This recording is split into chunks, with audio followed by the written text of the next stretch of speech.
Hello guys, welcome back to my channel. तो उम्मीद करता हूँ भाई सारे ठीक होंगे। मैं भी बहुत बढ़िया हूँ भाई। आज की वीडियो थोड़ी सी डिफरेंट है। नॉर्मली डेली व्लॉग होते हैं, बट आज हम थोड़ा सा हिस्ट्री की बात करेंगे। जैसे कि फेस्टिवल सीज़न चल रहा है, हमने अभी नवरात्रे के डेज़ ख़त्म किए हैं और अब नेक्स्ट डे आज है दशहरा, 10वें दिन, 9 दिन के नवरात्रों के बाद।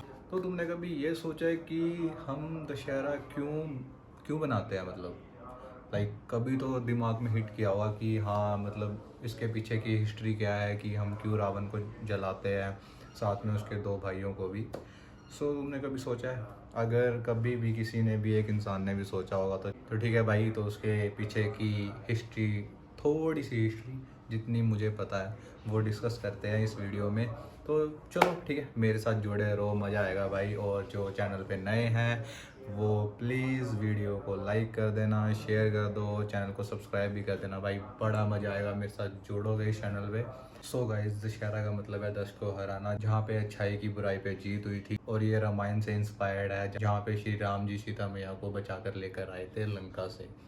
लंका लंका का किंग था भाई रावण। रावण भाई बहुत ज्ञानी आदमी था भाई, उसके पास बहुत ज़्यादा पावर थी और वो महादेव का भक्त था, तो उसके पास कोई कमी नहीं थी। लेकिन सिर्फ उसकी एक गलती, आज के टाइम में बोल सकते हैं कि मेल ईगो, उसकी एक गलती की वजह से सब कुछ ख़त्म हो गया भाई, पूरी लंका, और वो खुद भी ख़त्म हो गया। तो इसलिए हम दशहरा बनाते हैं भाई। गाइस, दूसरा पॉइंट ये है कि हमारे इंडिया में, जैसे तुम्हें पता है कि बहुत सारे स्टेट्स हैं, तो बहुत सारे स्टेट्स होने की वजह से हम अलग अलग तरीके से दशहरा बनाते हैं। जैसे कि अगर मैं नॉर्थ इंडिया की बात करूं तो हम रावण का पुतला जलाते हैं, और अगर साउथ इंडिया की बात करूं तो वहाँ पे महिषासुर का पुतला जलाया जाता है। और अगर मैं वेस्ट बंगाल की बात करूं तो वहाँ पर भाई विजयदशमी मनाई जाती है कि माँ दुर्गा का लास्ट डे उनको विदाई दी जाती है।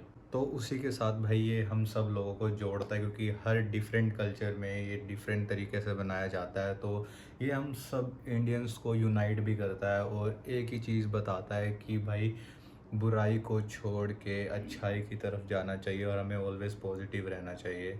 एंड यही ज़रूरी है भाई, जितना पॉजिटिव रहोगे, जितना सही के साथ रहोगे, उतना ही बेटर रहेगा। अगर मैं तुम्हारे साथ एक चीज़ और डिस्कस करूँ इसके बारे में, तो ये है कि ये एक पुरानी कहानी नहीं है। मतलब जैसे कि लोग बोलते हैं ना कि एंशियंट टाइम की कहानी है, ठीक है, मतलब एक वो चीज़ भी है, बट एक और डिफरेंट चीज़ भी हम इसे बोल सकते हैं कि जैसे कि भाई ये हमें सिखाता क्या है। मतलब ये हमें सिखाता है कि एक इंसान के अंदर भाई दोनों चीज़ें होती है, मतलब बुरी भी अच्छी भी, नेगेटिव पॉजिटिव। एक रावण भी होता है और राम भी होता है। हर दिन भाई हम बहुत सारी चीज़ों से लड़ते हैं, बुरी बुरी चीज़ों से, जेलसी हो गया, नेगेटिविटी हो गई, और और भी बहुत कुछ होगा, जैसे कि तुम्हें पता ही होगा अपनी अपनी लाइफ के बारे में। तो मतलब ये हमें बहुत सारी चीज़ें सिखाता है कि इतना कुछ होने के बाद भी एंड में जो होता है वो सही ही चीज़ जीतती है, मतलब सही चीज़ ही राइट होती है। तो हमेशा उसी के ट्रैक पे चलना चाहिए, ना कि दूसरा किसी की बातों में आके। और भाई राम जी को भी लड़ने के लिए भाई रावण से बहुत बड़ी सेना लगी थी। ऐसा नहीं है कि वो अकेले चले गए थे भाई, वो अपने साथ अपने भाई लक्ष्मण को लेकर गए थे और हनुमान जी को लेकर गए थे, और वानर सेना थी भाई। तो उन सब ने मिलकर पूरी मदद की थी भाई राम जी की, कि इस रावण से लड़ा जाए और रावण की सेना से लड़ा जाए, कि रावण की सेना भी बहुत बड़ी थी यार। जैसे कि वो इतना पावरफुल था तो उसके पास बहुत सारी शक्तियाँ भी थी, जिससे वो देवों को भी वश में कर सकता था भाई। इतना पावरफुल आदमी था भाई वो। लेकिन एट दी एंड, जैसे कि मैंने तुम्हें बोला है कि सच्चाई की ही जीत होती है, तो भाई एट दी एंड तो वो हार ही गया।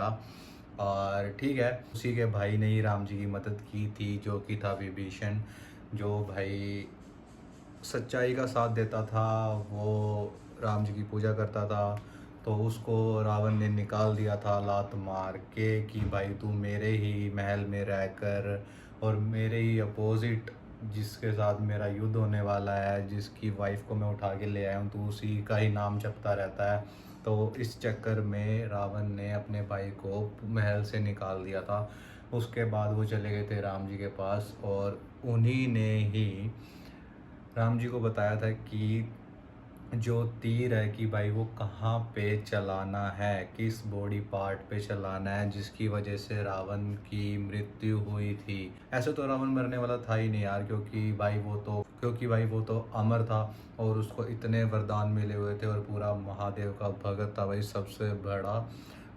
और तो बस उस विभीषण की वो एक चीज़ बताने की वजह से राम जी वो युद्ध जीत गए थे और उसके बाद सीता मैया को लेकर वापस अपने घर आ गए थे भाई। तो इस पूरी कहा मतलब तो भाई दशहरे का मतलब ये पूरी कहानी है, मतलब क्यों मनाया जाता है कि ये सारी चीज़ें हुई थी भाई पास्ट में, मतलब एंशियंट टाइम में हुई थी, तब जाके हम दशहरा को सेलिब्रेट करते हैं in the form of like Ram ji ने रावण पे विजय प्राप्त की थी और हम इसलिए ही रावण का पुतला जलाते हैं और 10 मुंह के साथ की उसके 10 मुंह थे।